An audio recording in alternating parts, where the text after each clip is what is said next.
Oui, mais que c'était une... ma question, c'est... est-ce que quand vous tenez le discours de dire que les filles qui sont, que vous appelez vous des filles, qui sont montées dans les chambres d'hôtel avec des hommes qui avaient des réputations, elles savaient ce qui allait leur arriver d'une certaine façon, donc elles ne sont pas des victimes, est-ce que de quelle façon ce discours-là aide à libérer la parole de femmes qui auraient été victimes et qui auraient été victimes, y compris par leur vulnérabilité, par le fait que justement elles n'étaient pas en position de force et en pouvoir... Monsieur Besnéard. Je ne comprends pas la question, excusez-moi. La question, si je peux me permettre de la reformuler, c'est vous avez eu des propos multiples de dénigrement quand même des femmes qui parlaient. Non, mais alors, en fin de compte, vos sources, c'est la presse. C'est que la presse. Et même là, vous venez d'en dire, en fait. Et la question, c'est un peu... parce que vous êtes un homme de pouvoir, vous êtes un homme important dans le cinéma français, vraiment important. Et ça, de multiples auditions nous en ont fait part. Donc, en fait, votre vision de la place des violences, de la manière dont on doit réagir aux violences, de celles qui ont du courage, de celles qui en ont moins, etc., façonne d'une certaine manière le cinéma français. Et donc c'est en cela que nous avons des questions à vous poser sur comment, parce que évidemment que quand vous avez des propos dénigrants sur les personnes qui parlent, eh bien derrière vous envoyez un message à l'ensemble. Mais c'est quoi les propos dénigrants? Dites-moi, vous racontez des histoires que vous voyez dans la presse. Moi d'abord j'ai pas de tweet et des choses que j'ai dites à une époque quand Gérard Depardieu, c'est il y a combien d'années? Il y a un moment donné, ça va. Non, mais là, vous venez parler... Si c'est mon procès, je me taille tout de suite. Hein. Mais déjà, vous êtes dans une commission d'enquête, monsieur Non, mais Besnéard, une commission d'enquête, on a l'impression que vous voulez me faire dire quoi? Non, mais Gérard Depardieu, je ne dois pas dire que je l'ai apprécié à une époque. Non. Qu'est-ce que vous voulez savoir? Mais la question, en plus, vous avez le droit encore de l'apprécier. Et j'ai le droit d'avoir mon opinion. Absolument. Vous n'êtes pas là pour me faire la morale. Je suis désolé, madame. Absolument. Et vous arrêtez de faire la morale à tout le monde. Est-ce que je peux vous poser une question, monsieur Comment ça Besnéard? bien faire?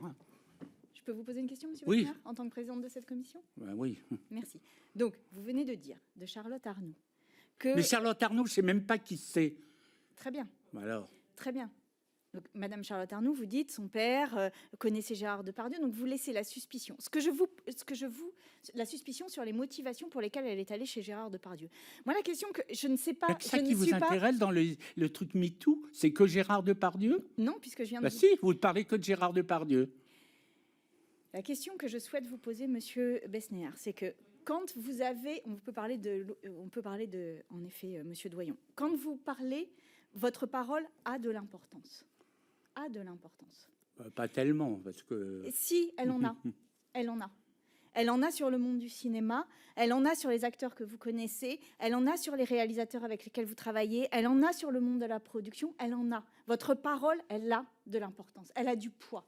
Et quand vous avez des propos sur la libération de cette parole qui est MeToo, et que vous avez des propos minimisant le courage des femmes, eh bien derrière, ça envoie peut-être un message, et c'est la question que je vous pose à l'ensemble du monde du cinéma, de dire je vous protégerai, je protégerai le monde du cinéma de la parole des femmes. Et nous, notre commission, elle est finalement de dire dans quelles conditions la parole des femmes et des hommes d'ailleurs, parce qu'il y a des hommes victimes, on va y venir, mais la parole des victimes peut se déployer, être entendue, instruite et avoir de l'importance dans ce monde.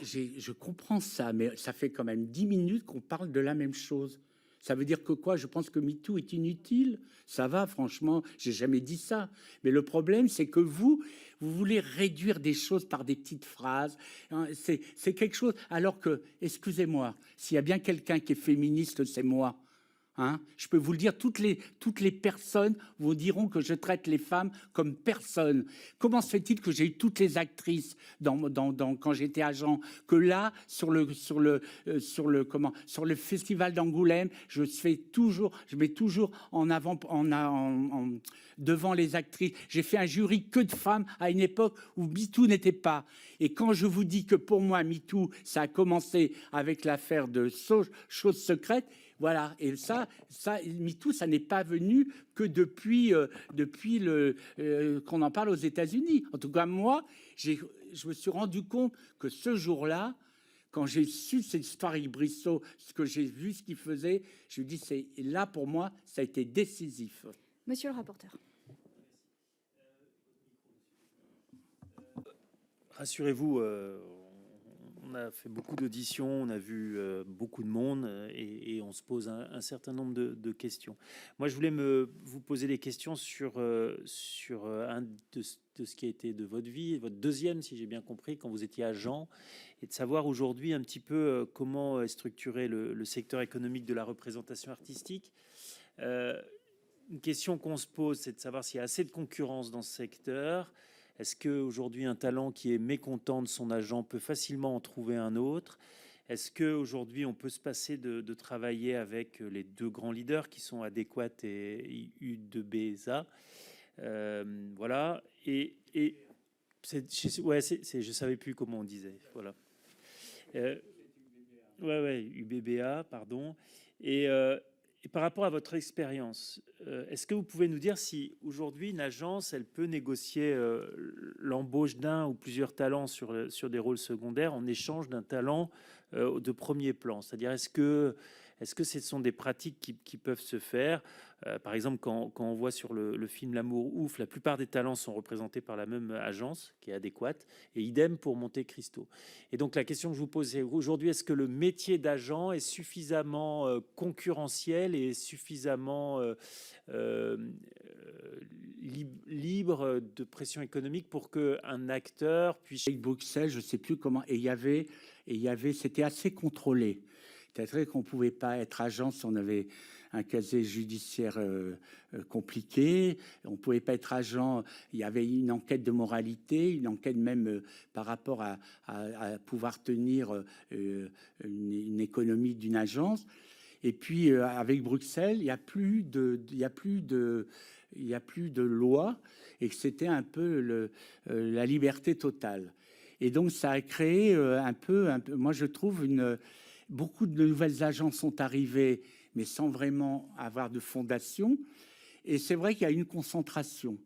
Et c'est vrai que ce qui est compliqué, et par rapport à mon époque, quand on était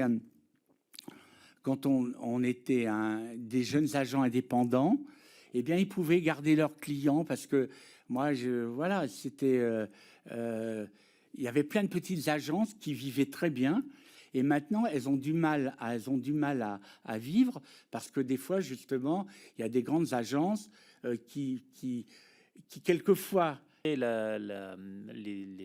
modalités pour devenir agent, donc on pourrait s'imaginer qu'il y ait plus d'agences, et en fin de compte, le secteur s'est ultra concentré. C'est ce que vous venez de dire aussi. Mais est-ce que vous ne pensez pas que parfois, il y a une sorte de conflit d'intérêts qui peut y avoir sur la protection de l'acteur par rapport à l'agent qui sait qu'il va être rémunéré si l'acteur joue? Et par exemple, quand on sait qu'aujourd'hui, prendre la parole, et on l'a vu dans votre discussion juste d'avant, c'est pas toujours simple pour les comédiennes et pour les comédiens de dénoncer des faits dont ils ont été victimes. Est-ce que vous pensez que les agents ont suffisamment de capacité aujourd'hui à protéger leurs talents sur ces sujets-là, justement du fait de leur lien de subordination qui est économique? Sérieusement, je pense que à mon époque, on était peut-être moins au courant de ça. Donc, je pense que maintenant, il doit y avoir des protections par le CNC. Tout le monde protège. Maintenant, on est au courant. On peut pas dire on ne le savait pas. Moi, je connais très bien Laurent Grégoire. Je connais très bien Cécile. C'est des gens qui, que si tout d'un coup, du reste. Ils ont des acteurs un peu, comme je disais, pris dans la rue, et je sens qu'ils les protègent beaucoup mieux. Je ne dis pas que moi, je ne les protégeais pas, mais là, on sent qu'avec tout ce qui s'est passé, si on ne fait pas attention, ça ne sert à rien de faire ces commissions, vous êtes d'accord? Donc, il va en sortir quelque chose. Je peux avoir un verre d'eau? Bien sûr, bien sûr. Merci. On vous l'amène tout de suite. Madame Legrain. Monsieur Balanant. Juste une question pour pas me frustrer sur les agents. Voilà. Est-ce que vous avez connaissance de situations dans laquelle un comédien ou une comédienne a dû continuer un film alors qu'il avait été victime et qu'il avait des difficultés sous les conseils ou sous la pression d'un agent? C'est-à-dire que quelqu'un qui... il y aurait un metteur en scène ou un employeur qui aurait manqué de respect ou qui aurait dépassé voilà, le cadre, et tout d'un coup, l'agent dit tu continues, tu continues. Récemment, peut-être à une autre époque, mais maintenant, j'y crois, enfin, je crois pas. Ça veut dire que les gens ne sont pas... enfin, c'est des gens responsables, les agents, c'est pas des... Enfin, tout ce que je ne sais pas si vous en avez vu, mais Elisabeth Tanner, c'est quelqu'un de responsable. Voilà. Pour continuer juste sur les agents, parce qu'il y a une question qui, je pense, qui était dans l'esprit de monsieur le rapporteur et à laquelle on souhaiterait avoir une réponse. C'est en fait, quand dans un film, il y a une agence qui fournit l'ensemble des comédiens qui jouent dans ce film, les rôles essentiels et les seconds rôles. Comment ça se passe très concrètement, la négociation? C'est-à-dire, est-ce que vous dites, par exemple, voilà un talent, et derrière, est-ce qu'on peut prendre aussi des seconds rôles de mon agence? Comment ça se passe très concrètement? D'abord, vous oubliez que c'est quand même le metteur en scène qui décide. Hein. Alors, vous avez raison, les vedettes, elles aident à monter le film. Mais les seconds rôles, je ne pense pas, et je connais quand même Laurent et Cécile Felsenberg et même Tanner, dire... Il faut prendre, c'est pas vrai. C'est-à-dire que si tout d'un coup il est là où je vous rejoins, c'est comme ces agences attirent tout le monde. Ils ont peut-être, si vous voulez, dans toutes les gens dont ils s'occupent, il y a peut-être des acteurs qui peuvent correspondre, mais c'est surtout le metteur en scène avec le casting director qui ensuite propose. Mais je ne pense pas. Alors, c'est pas des discussions de marchand de tapis. Je ne vois pas Laurent Grégoire qui dit voilà, tu me prends comme tu as les rôles. Je crois pas du tout. Ça se fait pas du tout comme ça.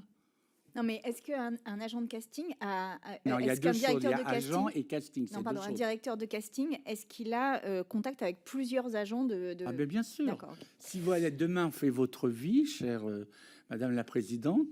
Eh bien, voilà. Donc vous aurez le rôle principal. Donc on prendra quelqu'un qui vous ressemble plus.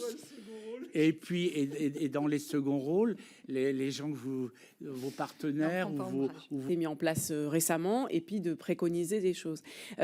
Sur le volet production, donc ce qui a été mis en place, c'est les formations CNC, qui étaient d'abord pour les producteurs, puis maintenant qui sont généralisées à l'ensemble des tournages. Donc je voulais avoir votre retour là-dessus. J'imagine que vous en avez déjà suivi une, savoir, ou plusieurs, ou je ne sais pas, savoir si vous avez un retour spécifique, des recommandations sur ces formations, un regard. C'était ma première question. Après, mais on est tous allés là-bas au CNC. Moi, j'étais au tout début. C'était pas très très bien organisé. Et moi, je vous fais une confidence. Il y avait que des hommes, mais il y avait que des producteurs hommes. Il n'y avait pas de femmes.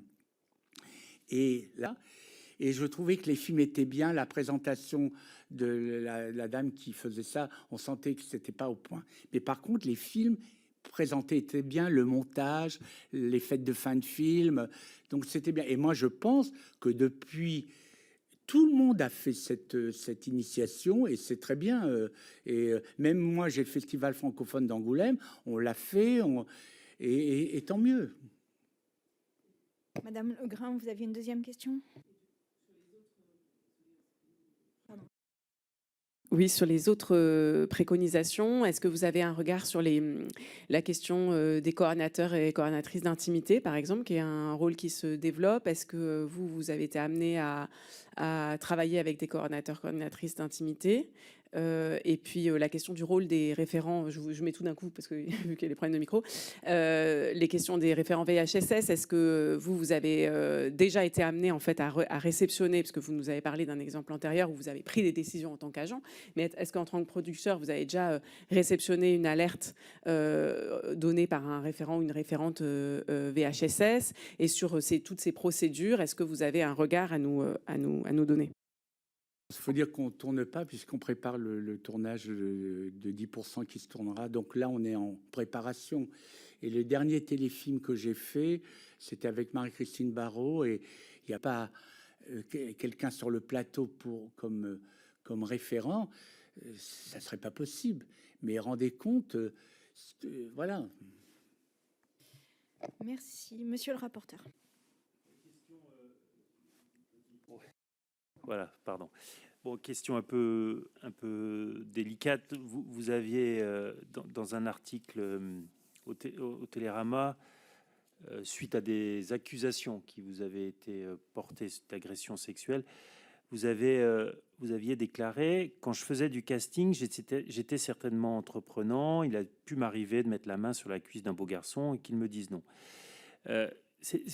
Dans ce moment-là et dans ce temps-là, quelles conséquences ça pouvait être sur vos choix? Est-ce que ça pouvait influencer vos choix? Et je le dis, on était dans un autre moment, et je pose la question parce que vous avez été accusé, et comme ça vous pouvez y répondre. Parce que moi, je vais tout vous dire, ce qui s'est passé sur ce truc de Télérama. Parce que moi, j'ai envie de déverser aussi. Télérama, qui a défendu tous les grands cinéastes qui sont condamnés maintenant. Hein?